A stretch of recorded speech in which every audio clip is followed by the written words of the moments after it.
July 25 దేవుని వాగ్దానం. నీతో యుద్ధము చేయు వారితో నేనే యుద్ధము చేసేదను. యెషయా గ్రంథం 49 అధ్యాయం 25వ వచనం.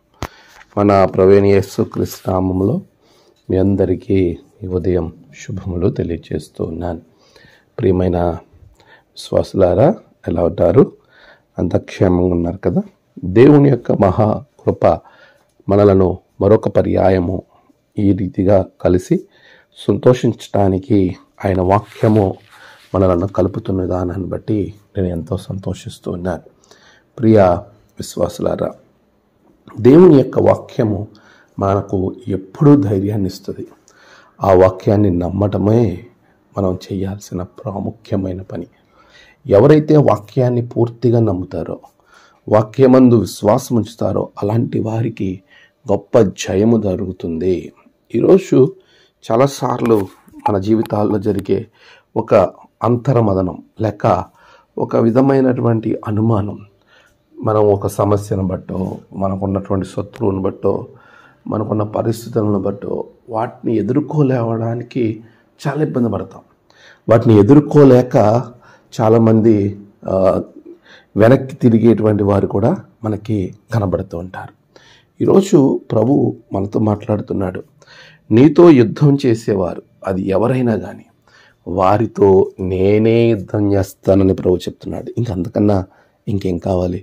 చాలాసార్లు మనం మనుషులను చూస్తాం, లేకపోతే మనకంటే గొప్పవారై ఉంటారు. వారు ఆస్తి ఉండొచ్చు, అధికారం ఉండొచ్చు, బలం ఉండొచ్చు, బలగం ఉండొచ్చు, వారు ఎవరైనా కావచ్చు మన ఎదురున్నవారు.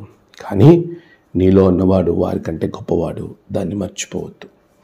నేను ఒంటరిగా ఉన్నాను, నాకు ఎవరూ తోడులేరు, నేను ఒక్కడిగా ఉండి ఎలా పోరాడగలను అనుకుంటున్నామేమో. దావీదును గుర్తు చేసుకో. దావీదు ఏ విధంగా ఒంటరిగా, ఎలాంటి యుద్ధ ఉపకరణాలు లేకుండా, ఎవరి యొక్క సహాయము లేకుండా ఒంటి చేత్తో గొలియాతును జయించలేదా?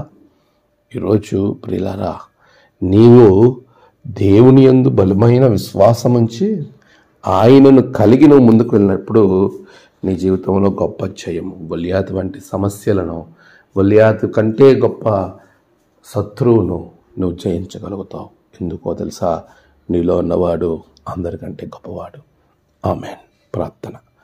పరిశుద్ధుడా, ప్రేమగల తండ్రి, నీ బిడ్డలకు వచ్చే ప్రతి శత్రు అగ్ని బాణాలను ఎదుర్కోవడానికి నువ్వు వారితో ఉంటానని వాగ్దానం చేస్తావు. వారిని ఆశీర్వదించండి. నేడు వారి ప్రయాణాలు, పనులు, తలపెట్టిన కార్యాలు అన్నిటిలో నీ బిడ్డలకు నీవే తోడే ఉండండి. ప్రభువా, నీ సహాయము, నీ రక్షణ నీ బిడ్డలకు అనుగ్రహించండి. నేడు జన్మదినము, వివాహ దినము, ఆయా విశేష దినములు జరుపుకున్న బిడ్డలను బహుగా దీవించండి. తమ ప్రియులను కోల్పోయిన వారి కుటుంబాలలో నెమ్మది, ఆదరణ అనుగ్రహించండి.